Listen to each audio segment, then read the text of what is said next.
Welcome to Take It from the Ironwoman. My name is Susanne Müller, your host and the Ironwoman. This podcast is about empowering yourself and others to make real changes in the world. You will hear from everyday, smart, sophisticated, hip people like you and me. Not everybody has to be an Ironwoman to impress the world. Together, we will learn from the sports and business leaders how you can become a more successful person as an entrepreneur or a leader. It's one step at a time, one day at a time. Take your steps now. Take your big steps now. Join me on this journey to success. Take it from the Ironwoman. We only have special guests, and today we talk to, and I use the name Dr. G because everybody calls her like that. She's a physician, expert in research and drug development, strategist with focus on relationships and financial freedom. This person has a lot to offer. She's a Pakistani American, and again, lovingly called Dr. G by her patients, followers, and clients. Do I need to say more? Introduce yourself, and what have you missed on this? Hello. Hi, Suzanne. Hi to your audience. Thank you. I'm very pleased to be here. Thank you for having me. And yes, you said it correct. I'm lovingly called Dr. G. I have a long name, which sometimes it is difficult to pronounce, but my first name is Ghazala, Ghazala. And I am a physician by profession. I'm in drug development. I'm trying to find new cure for diseases like cancer. I work for a large pharmaceutical company, but I share most of the time my message to the world that life is beautiful. It is only a one-time happening. I believe that. But no matter how much it goes, ebbs and flow, it's still very beautiful because just look around. It is a beautiful world. Look at the sun and the moon and the sky. I'm not saying this just because of saying, just for the sake of saying. I'm saying it because I totally in my heart, I believe that. I had an incident in my life which actually steered me into this direction. I was very lucky that I didn't give up on life. Me and my dad, we were best friends.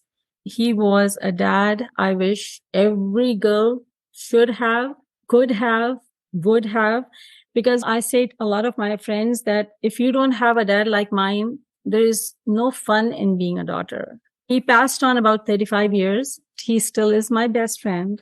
He taught me a few things about life, that the resilience a human being have, how we have this personal power that we can push through no matter what life throws at us.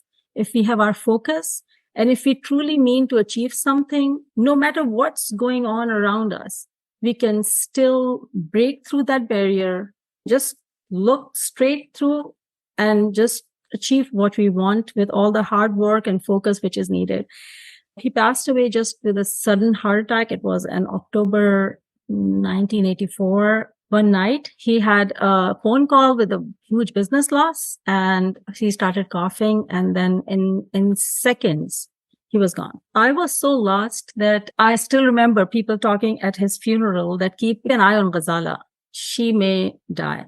But for me, the person he saw in me, for me, it was very important to cultivate that person. It was very important because that was the only way I could honor him. All that in those few short years we were together, that was the only way that I could actually give anything back to him by just keep going on. He wanted me to be a physician. I didn't want it to be one. I wanted to be a makeup artist. I wanted to have a spa. He let me actually get trained in that too. But his focus was that as a young woman, medicine is a very reputable, maybe he knew by God may have sent this thought to his mind that maybe he won't be there for a long time. I have to steer the whole family. I have to take care of an older sister and a younger brother because my mom also passed on 5.5 years after my dad died.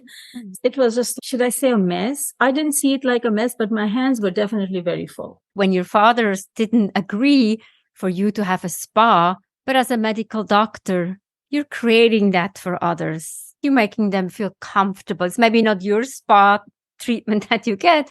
Yes. It's treating others that they are comfortable and happy and relieved from the stress. True. That is true. What I'm saying is also that he didn't stop me from enjoying that also because I got some certifications on that too. So it was not that. So he was not one of the dad. And this is my message to all parents. Please talk to your kids. Please talk to them because they are not just whenever you talk to your children, just remember how you were when you were at that age. Because they don't understand everything. If you will not take time to talk to them, they will talk to somebody else. And that somebody else may not be their best friend or will be somebody who will going to have the best interest for your children. In 2000, August 23rd, I was very lucky that I was working in psychiatry in Pakistan. I was actually in Pakistan Navy as a physician when I resigned from there and I came to US. And I was offered research fellowship position in neuroscience. And where I actually saw that how our neurology and neuroplasticity, how our brain functions and how it is instrumental that if how to make good use of it, the correct use of it. It is such an asset that I recommend everybody try to use your brains in the most efficient ways. And I was telling Suzanne before we started talking that I am a big fan of Albert Einstein. But on the other hand, I also feel that Einstein was nobody special.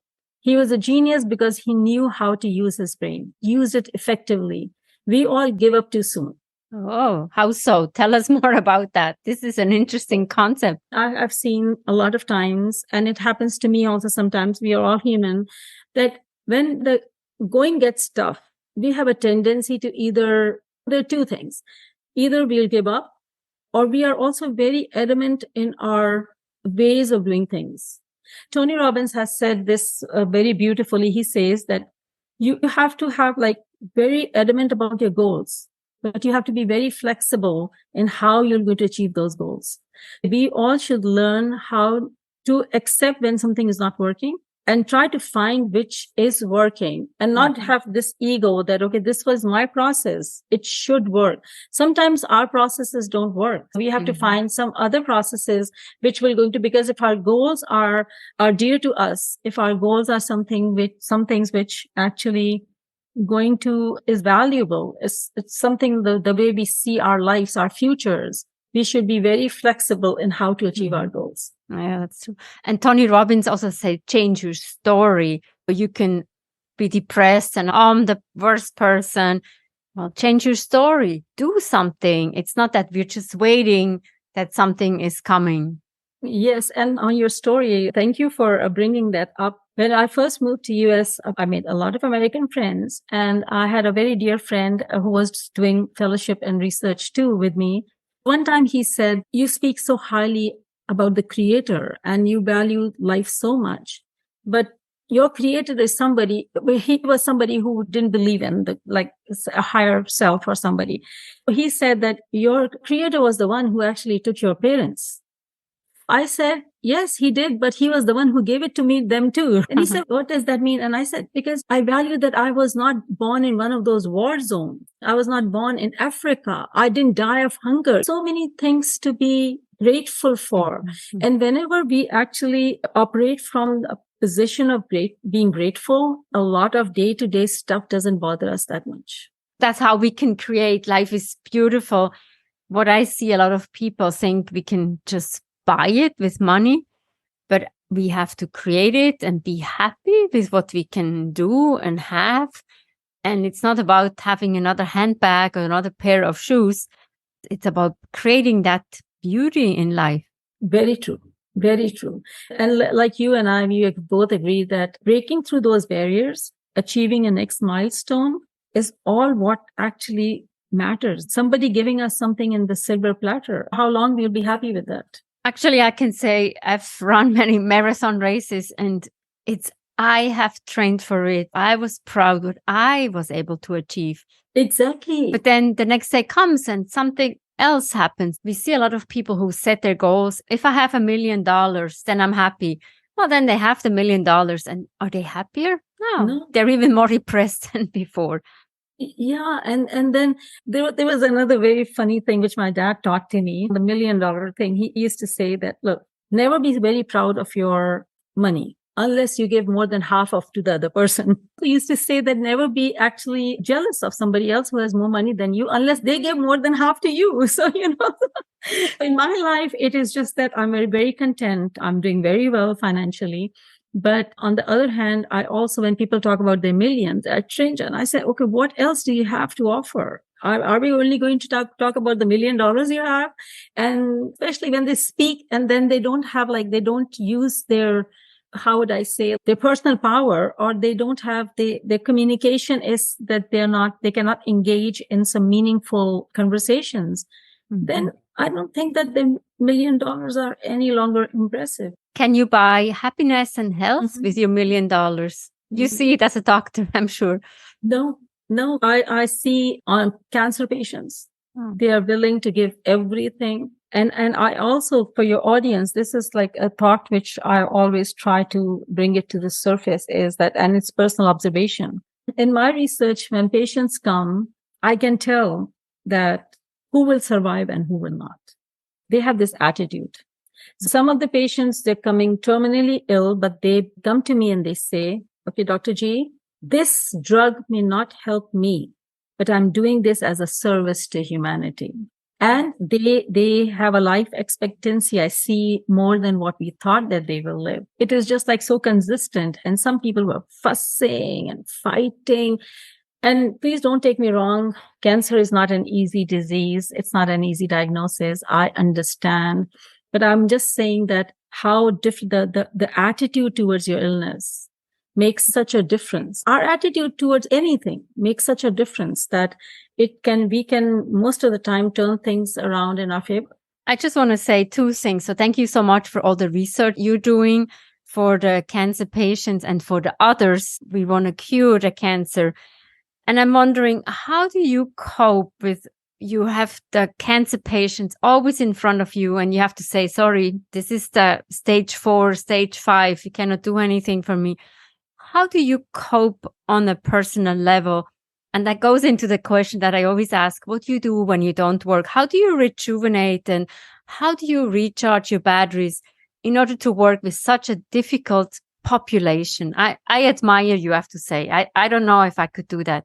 No, you're right. It is very hard. Especially, I cannot share more information, but there are few patients with young kids. One of my patients, she herself was 40 years old and she had a disabled daughter, nobody else. And she had to go. It was very difficult for me. And as a human, it was very difficult. But then when I go back to my grateful corner, and I also believe that all our paths are written. A lot of people, when somebody passed on, we die, we complain, but do we know how will we end? We don't. It is either I had so much control over my own life and how will that end that I can say, okay, poor them that they had to go this way. That gives me some comfort that we are all here for a little amount of time. It's just like, it is not very long. Even if somebody lives for more than 100 years, it is still not very long. I always go back to my faith. I always say, okay, I say a prayer for them, for their comfort, for their family. If I can do anything for their family after the fact, which I do sometimes if they allow me to. But other than that, I always also say that this is how it was written for them. I tried my best. Another thing which I live by is, if I do coaching also, I'm actually certified by Tony Robbins and Chloe Medanis. I have done RMT. When people come to me and they say, it is so funny, Suzanne, that, and you're a coach yourself. I don't know if you have ever, some of these people came to you saying that every wife who comes, she want me to fix her husband. And the husband want to fix their wives and kids want to fix their parents. I just believe that, because when people tell me that they have done everything, I don't believe in that, because it's only us. We can say we know whether that if we have done our best or not. So for my patients, once I have done my best, then after that, I just say that is all I could do. I did my best as a human for another human. and I cry. And then after that, I just move on to another patient because there is so much more I can do. But you're right, it is very difficult. Thank you for sharing. It's very difficult. And obviously, you're the doctor, you're the scientist. But when we lose a loved one, it feels like it's even harder because it's our emotions. That's why it's very hard for the people who are in that field. Yeah. If you are like a gynecologist, you see all the babies and happy moments. But if you're treating cancer patients, it's very difficult. It is. I never wanted to go into oncology research, but then somebody told me that you have a very good focus.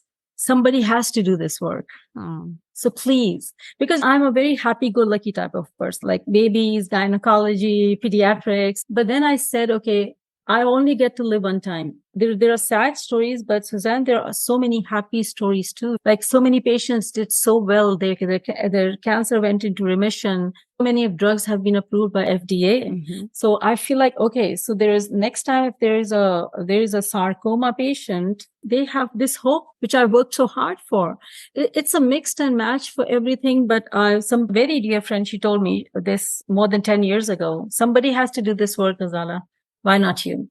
Wow. So I'm just keeping on. That's all I can say. Wow. Thank you so much again. You, Dr. G, you're the one who was called to do this work, and we're very happy to have you. But still tell us, what do you do when you don't work? I like poetry. I go for long walks. I'm a very avid traveler. And if this interview was yesterday, my 11-year-old niece was here. And because she has a fall break, I have a niece and 2 nephews, all under 11. And so they hang out here. My brother lives not too far from here. There's not much time left and they're here running up and down. I like to travel, as I said. What is your favorite destination? So my destination is always to go back home, Pakistan, which I don't get a chance to. When I first came, I wanted to go every year, but that is not always possible. But so long. I was there in May this year. And then from there, I went to Saudi Arabia for a very short trip, about 8 days. And I go London a lot because my mom loved London. And actually, my mom conceived me when she was in Italy. So I have a really soft corner for the West, like those destinations. And I've gone to Thailand a lot because we go as a group. We wish you safe travels. But I thank you so much for all the insights you were sharing with the listeners. Thank you very much for having me. Thank you. And bye to your audience. And please, no hard feelings. I hope that something makes sense to you. What are you taking away? Thank you so much for a lovely conversation. Life is beautiful. Take it from the Ironwoman. We have episodes every Monday. Get to know interesting people who donate their time to make other lives more beautiful. And Take It From the Ironwoman is also the book. Take It From the Ironwoman, Global Business Coaching with Sports Parallels. Thank you for your support, and we will see you next time. Bye-bye.